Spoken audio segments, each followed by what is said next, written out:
Hello বন্ধুরা, দেখতেছেন কত বড় একটা মাছ। এটা হচ্ছে 5 কেজির উপরে, 5 কেজি 300 গ্রাম মাছটা ওজন।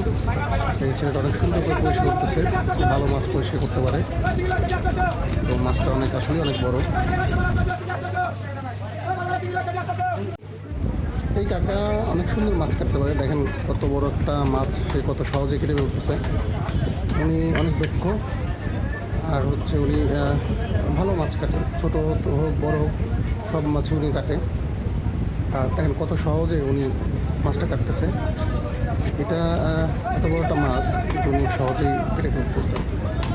বিষয়টা হচ্ছে স্কিল। হ্যাঁ, দেখা যায় যে যে কাজের অনেক বেশি এই কাজগুলো করে, যে যে কাজটা করে আর কি, ওইটা যত বেশি করতে পারবে তত বেশি সে স্কিলড হবে। উনি অনেক বছর ধরে মাছ কাটে এবং ওনার কাছে এটা খুবই সহজ। কিন্তু আমরা যদি বাড়িতে দেখা যায় যখন বড় মাছ আনা হয় বা কাটা হয়, এটা আসলে আমাদের জন্য অনেক কষ্টের, যেটা আমরা খুব সহজে পারি না বা আদৌ পারিই না। তো তুমি দেখেন কত সহজেই মাছগুলো কাটতেছে। এত বড় একটা মাছ, এই মাছের কালারটা কত সুন্দর দেখছেন।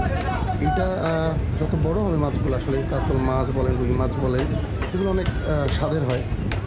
এখন তো ধরেন আগের মতো ওই নদীতে এত বড় বড় মাছ পাওয়া যায় না, সবই চাষের মাছ।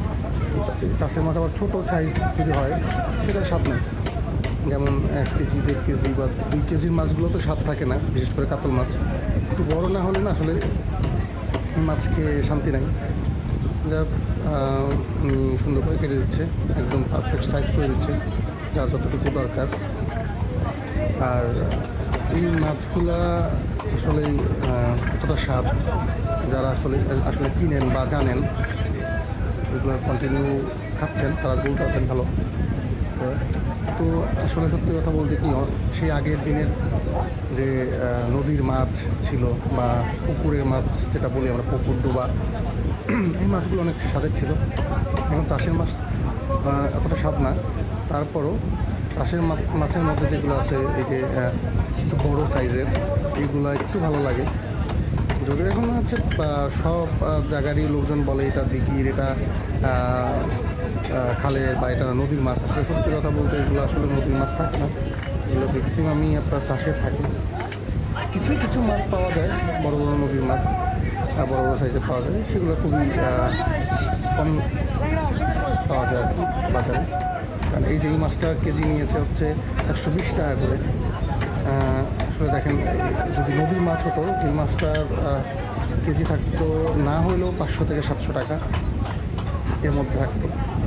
যাক, আমরা আসলে নদীর মাছ খুব সহজে পাই না, আর এটা খাওয়ার সৌভাগ্য হয় না। এখন যেটা হাতের কাছে পাই, যেটা হাতের কাছে পেয়ে আমরা খেয়ে থাকি, সেইটা হচ্ছে এই চাষের মাছ। আর এটাই আসলে না থাকলে আমাদের আসলে মাছ খাওয়াটাও আসলে কষ্টসাধ্য হয়ে যেত। নদীর মাছ এত টাকাতে কিনে খাওয়া সম্ভব না। যাক, আমরা যেটা সামনে পাই সেটাই খাই, এটাই ভালো, এটা আমাদের জন্য সহজলভ্য এই কঠিন বাজারে, দ্রব্যমূল্যের বাজারে। যাক বন্ধুরা, ভালো থাকবেন।